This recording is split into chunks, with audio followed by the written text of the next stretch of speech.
We're looking really forward to learning about this issue. It's very current, and just enhancing our understanding about the place of Africa in the conflict that's ongoing, how to engage it. We engage with it from a point of understanding, not just the impact on Africa, but also the world, and what this tells us about Africa's place in the world, and how we can be meaningful participants in the dialogues that are happening to make a difference in the direction the conflict is going, but also in our longer term international relationship.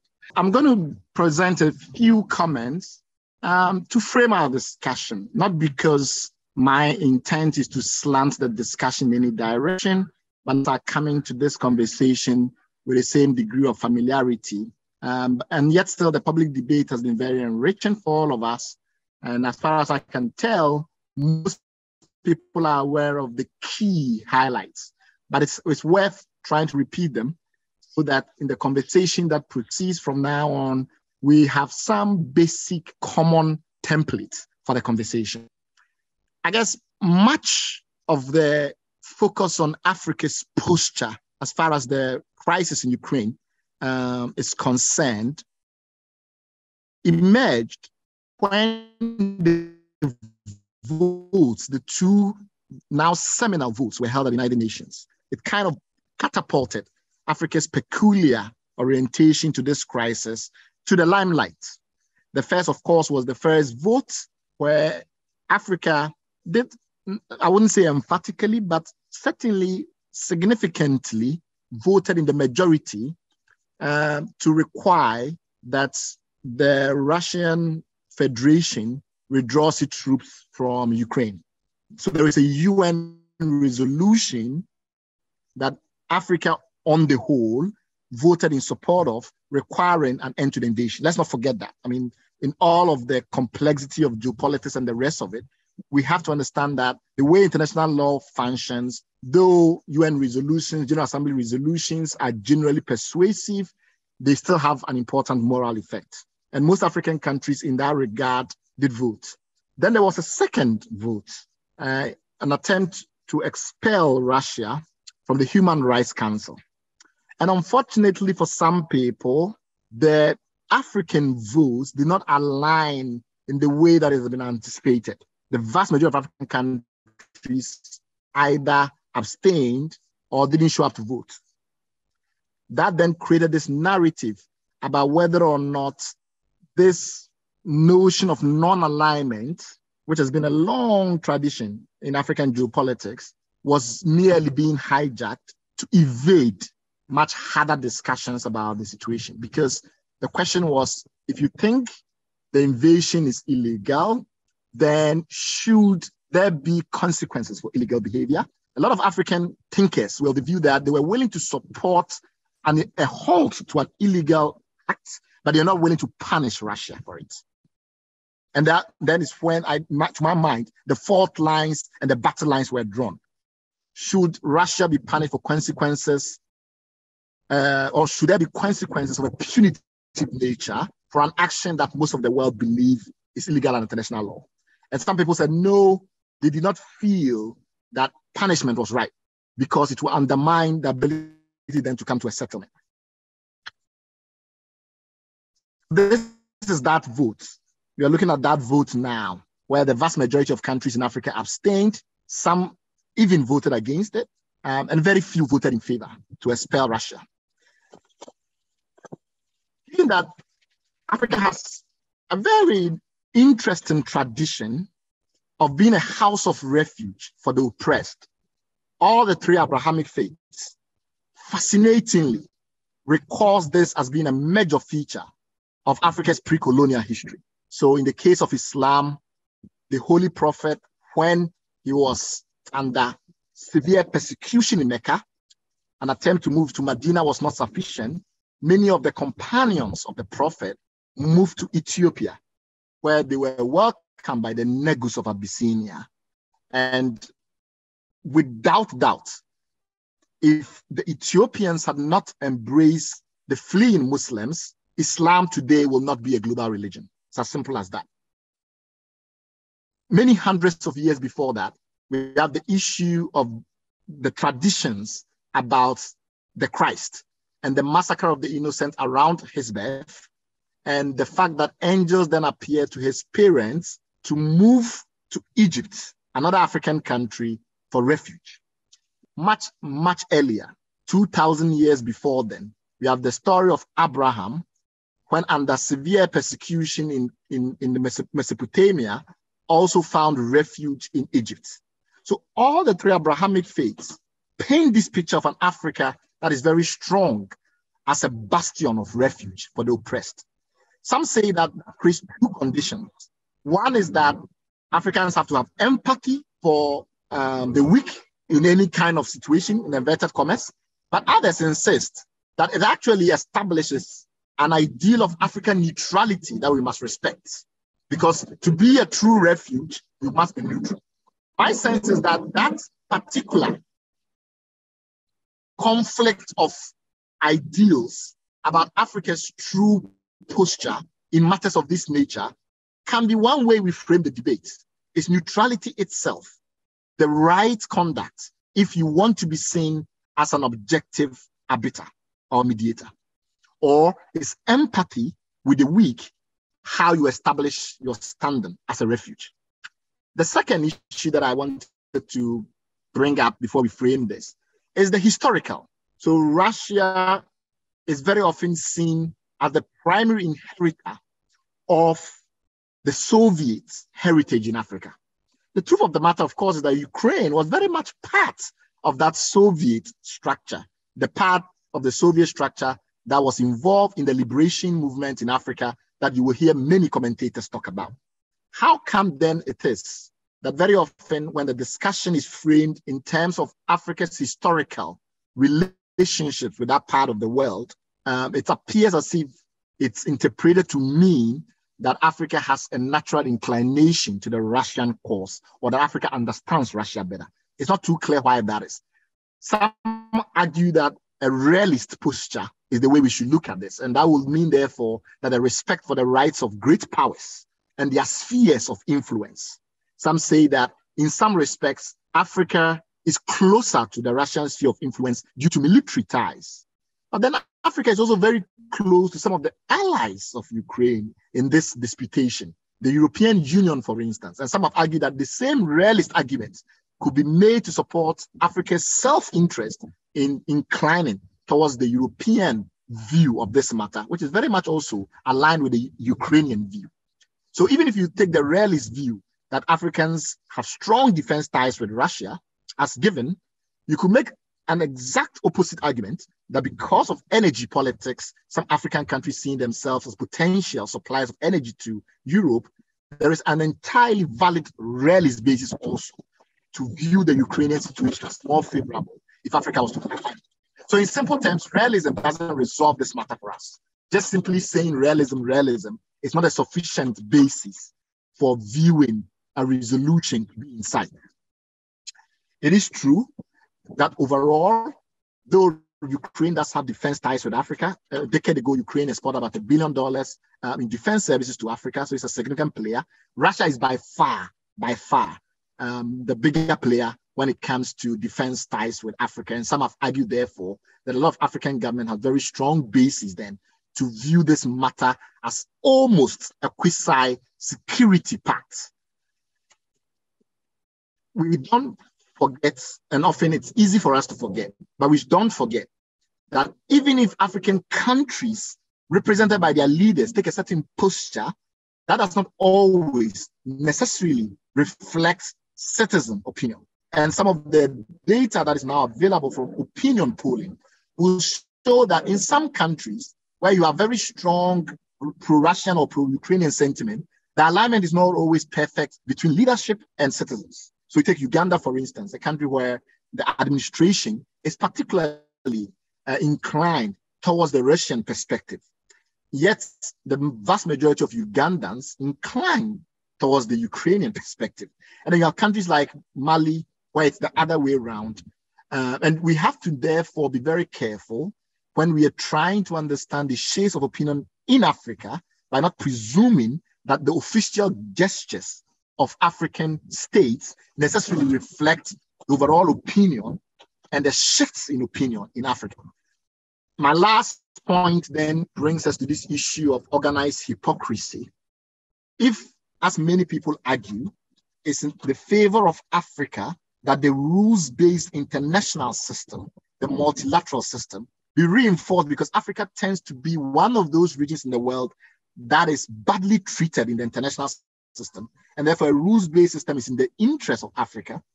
How do we reconcile that perspective with those who argue for perspectives that are more realist in nature?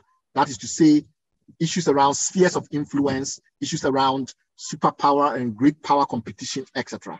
Is it well explained by this rather popular framing that is now gaining a lot of credence? And that includes the elites, which is those of us on this call, and the way that we typically position ourselves, whether for or against one faction in this conflict.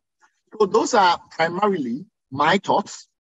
I will land on this issue around liberal internationalism. Africa does have a very significant cohort of liberal internationalists who are very invested in the multilateral system.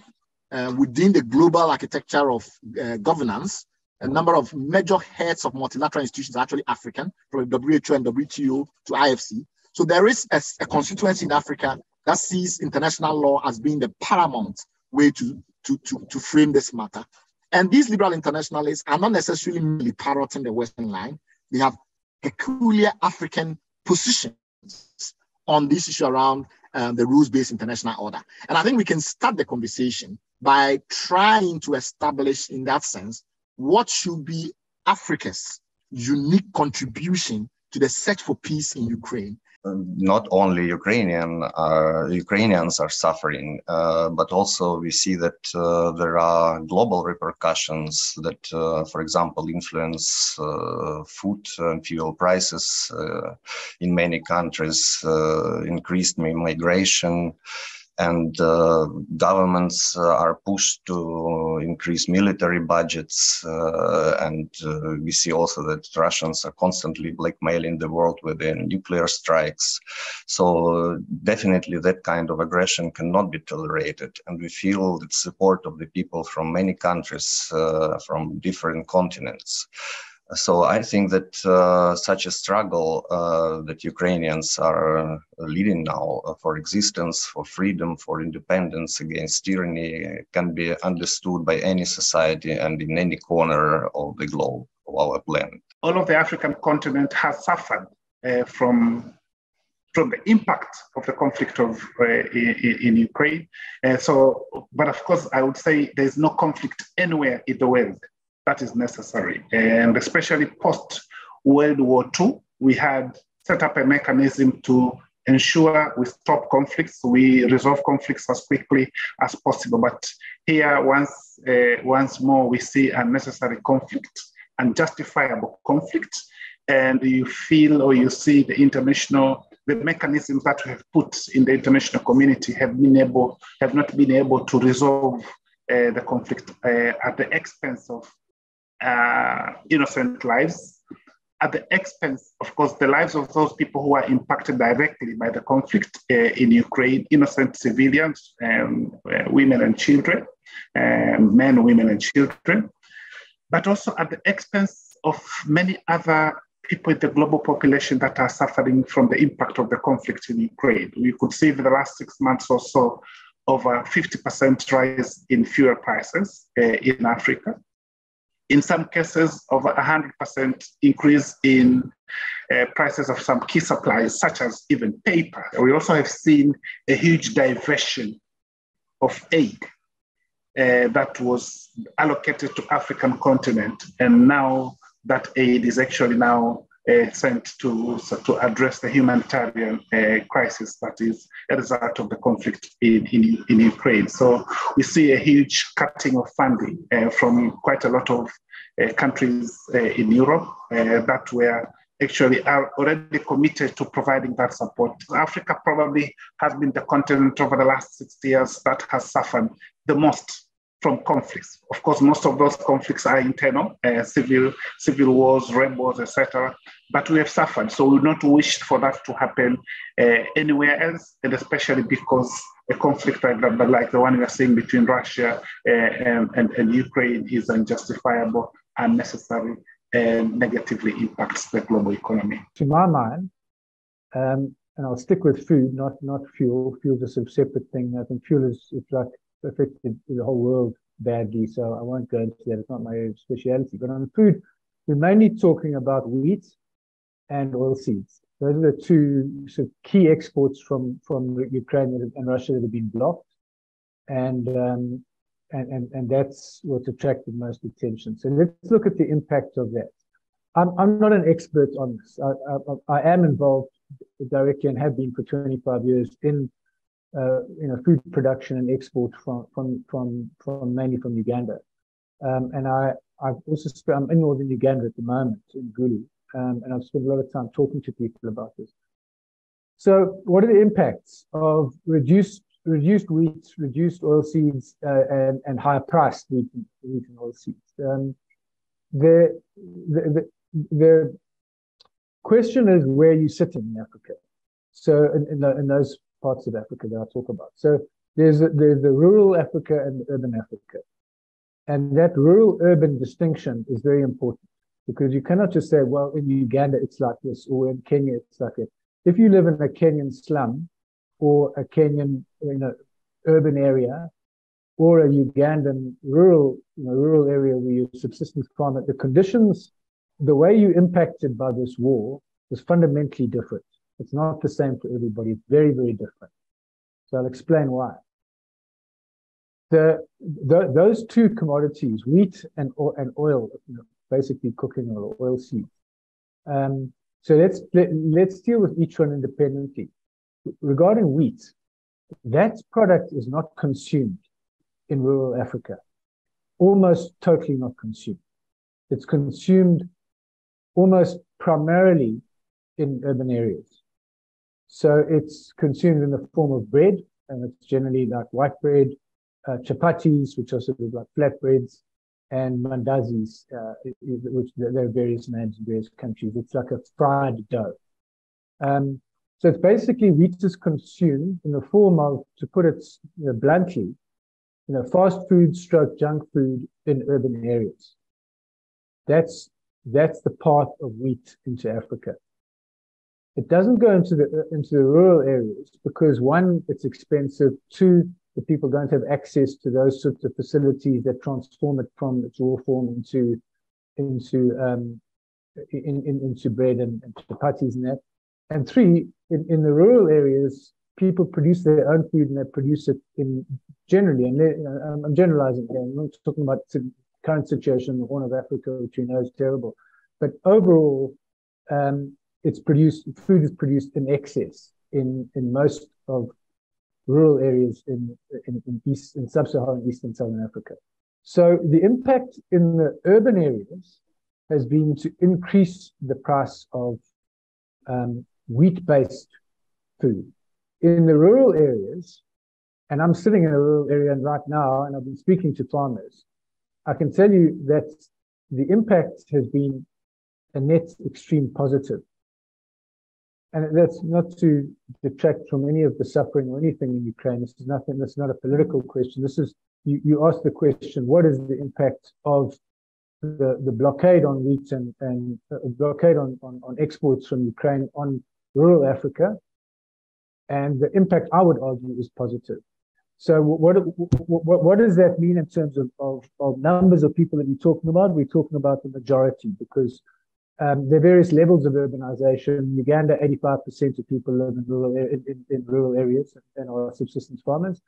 In Zambia, it's probably about 40%, and the rest are sort of somewhere in between. So, but generally, the majority of people live in rural areas and are subsistence farmers. Why have they benefited? One, because they don't consume wheat in the first place or wheat-based products in the first place. And two, because the products that they produce, soya, sunflower, sesame, cotton seeds, are oil seeds. So the price of imported oil seeds and oil has gone up, and people have been sourcing much more seeds locally. And so farmers have seen their income appreciably increase.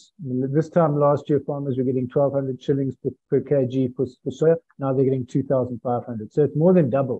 We see in the media that the terminology which dominates uses words such as conflict or crisis, but everyone knows that it is a brutal, unprovoked, unjustified war against a sovereign country, a member and a founder of one of the founders of the United Nations.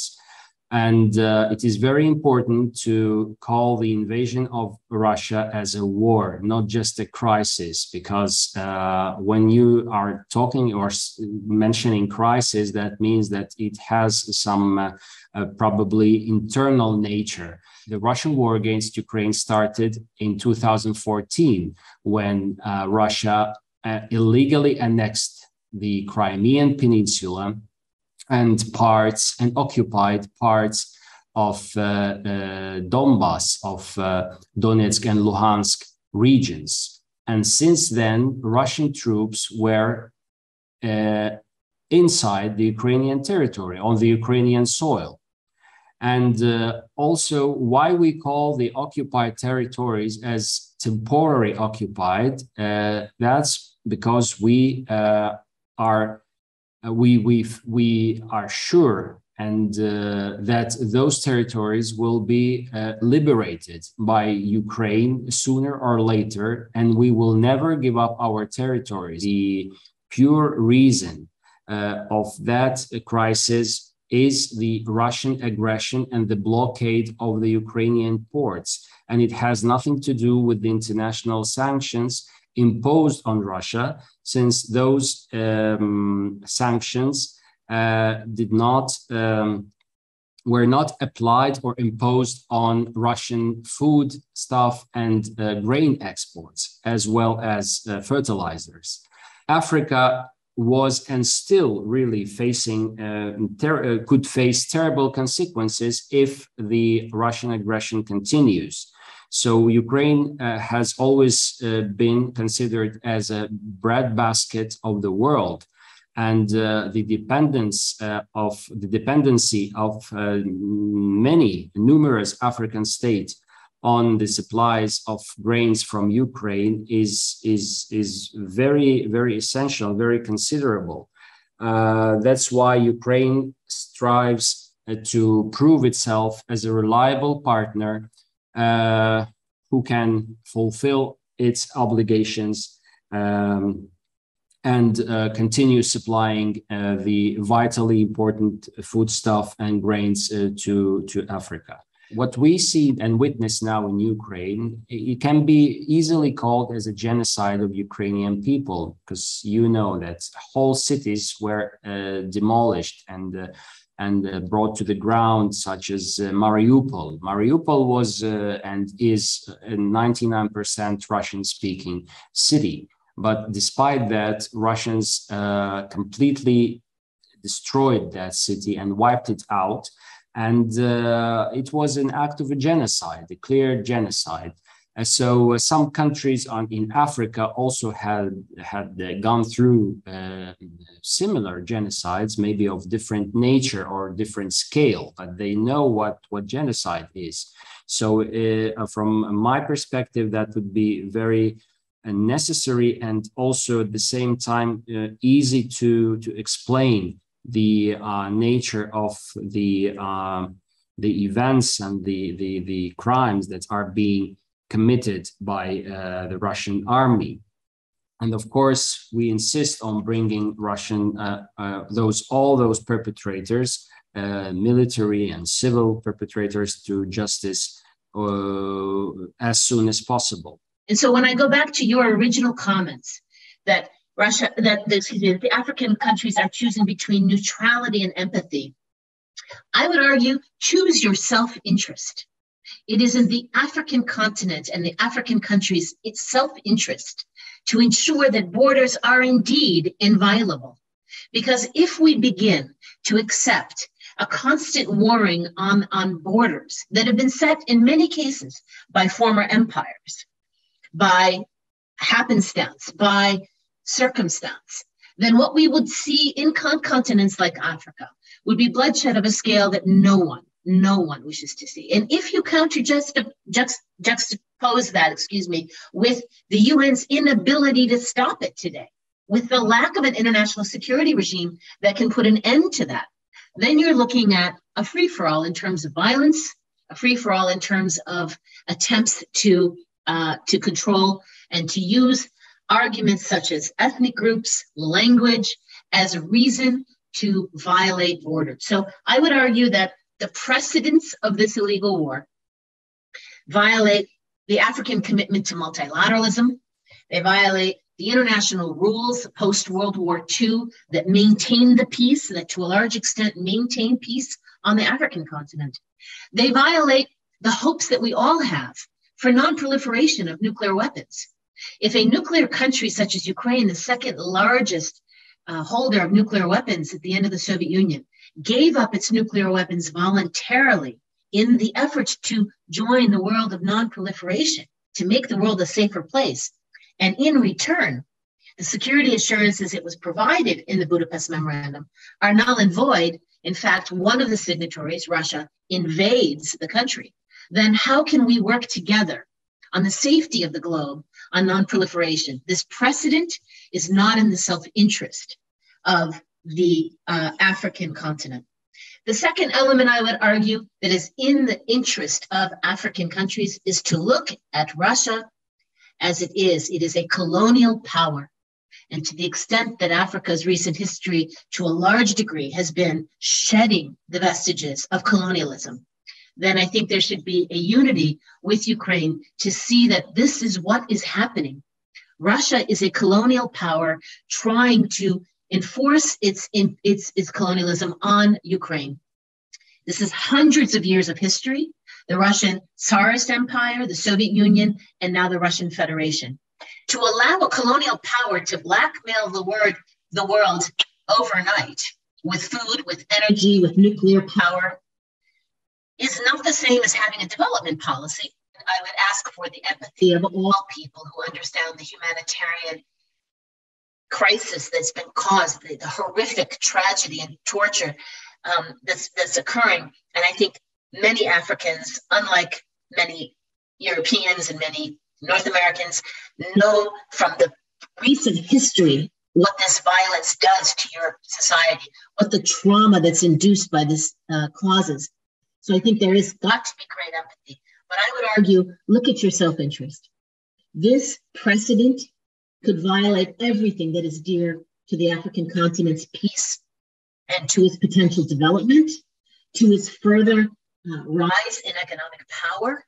And I think that if you look at the colonial power of the Russian Federation as it is being utilized and abused globally, you would find yourselves in your own self-interest trying to work with Ukraine through the UN to the extent that it has a voice and a power and it has potential, but beyond the UN, to support Ukraine in trying to achieve a full and immediate peace, territorial inviolability, and sovereignty.